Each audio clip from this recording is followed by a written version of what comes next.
NSUI द्वारा देश भर में लगातार बढ़ती बेरोजगारी को लेकर मोदी सरकार के विरुद्ध नौकरी दो या डिग्री वापस लो कैंपेन लॉन्च किया। केंद्र में भाजपा सरकार आने के बाद देश का युवा और छात्र वर्ग अपने आप को ठगा हुआ महसूस कर रहा है, क्योंकि विश्वविद्यालय में भारी भरकम फीस भरने के बाद और अच्छे अंक लाने के बाद भी छात्र बेरोजगार घूम रहा है, क्योंकि मोदी युवाओं को रोजगार देने में सक्षम नहीं है। NSUI के अध्यक्ष नीरज कुंदन ने कहा कि केंद्र में मोदी सरकार आने के बाद से बेरोजगारी सबसे ज्यादा हुई है। मोदी सरकार ने रेलवे का निजीकरण करके देश में बेरोजगारी बढ़ाने का काम किया है। NSUI एक कैंपेन है जो पूरे देश भर में कार्यक्रम जो है वो आज से लॉन्च कर रही है, जिस कैंपेन का जैसे भी आपको बताया भी, नौकरी दो या डिग्री वापस लो, जिस कैंपेन का नाम है। जिस तरीके से हम सबको पता है, आजाद भारत में सबसे ज्यादा अगर आज अनएम्प्लॉयमेंट है तो वो आज है, और इस वर्तमान की सरकार ने सबसे बड़ा धोखा देने का अगर काम किसी को किया तो वो छात्र वर्ग को किया, कि जिस तरीके से उनको बड़े बड़े सपने दिखाए गए थे, 2-2 करोड़ नौकरियां देने का उनको जो है वादा किया गया था, और आज जो छात्र हैं वो अपने आप को ठगे महसूस कर रहे हैं। कई ऐसे अनप्लान तरीकों से आज अनएम्प्लॉयमेंट जो है वो सबसे ज्यादा है, और स्टूडेंट्स जो हैं वो फोर्स हो चुके हैं कि जो डिग्री है वो उनकी किसी काम की रही नहीं है। जिस तरीके से मैं अगर आप लोगों के बीच में बताऊं, अनप्लान तरीके से लॉकडाउन भी जब किया गया तो उसमें कहीं पर भी इस चीज को सुनिश्चित या कोई प्लानिंग नहीं रखी गई कि जो फाइनल ईयर के बच्चे थे उनकी प्लेसमेंट कैसे होगी, क्योंकि कैंपसेस क्लोज थे, तो प्लेसमेंट जो थी उन फाइनल ईयर स्टूडेंट्स की बिल्कुल नहीं हो पाई। और बाकी मैं SSC एग्जाम्स की बात करूं,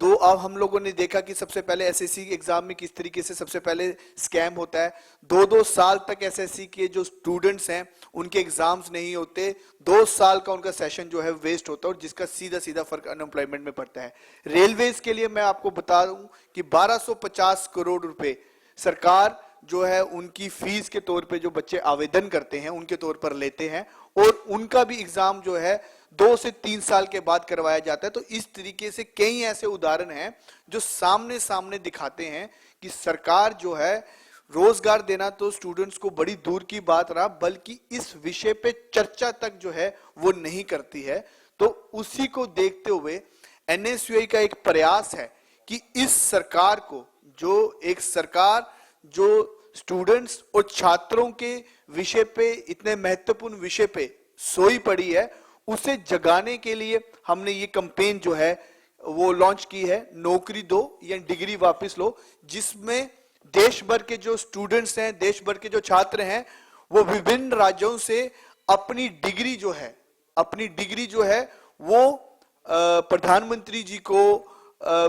मेल करेंगे, वो प्रधानमंत्री जी को चिट्ठी जो है पोस्ट करेंगे, ताकि शायद उन चिट्ठियों को देखकर प्रधानमंत्री जी को ये एहसास हो कि उनके देश का जो भविष्य है, उनके पास डिग्रियां पड़ी हैं, लेकिन उन्हें रोजगार और नौकरी देने के लिए सरकार जो है वो असफल है। उसमें भी हमने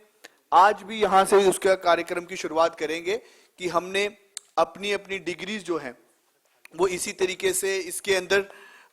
स्टूडेंट्स के डिग्रीज जो हैं वो डाली हैं। इसी तरीके से वो डिग्रीज को जो है प्रधानमंत्री जी के एड्रेस पे जो है सभी लोग जो है उसको पोस्ट करेंगे। तो यही आज की कैंपेन को लॉन्च करने के लिए हम लोग आप लोगों के बीच में आए, और इसी कैंपेन से जुड़ने के लिए हमने एक मिस कॉल नंबर भी दिया है 7298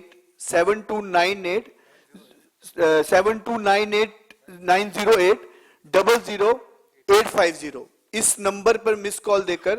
हमारे देश भर के जो छात्र हैं, जो स्टूडेंट्स हैं, वो इस कैंपेन से जुड़ सकते हैं। NSUI के कार्यकर्ताओं ने कहा कि हमारे इस अभियान का मुख्य उद्देश्य देश की वर्तमान मोदी सरकार को देश की वास्तविकता से परिचित करवाना है। हम इस अभियान के तहत देश भर से 5 लाख छात्रों की डिग्री एकत्रित करेंगे और डिग्रीधारी बेरोजगारों का एक वास्तविक डेटा देश में वर्तमान सरकार के सामने लाने का काम करेंगे। दिल्ली से कमल कुमार कंसल, पंजाब केसरी टीवी।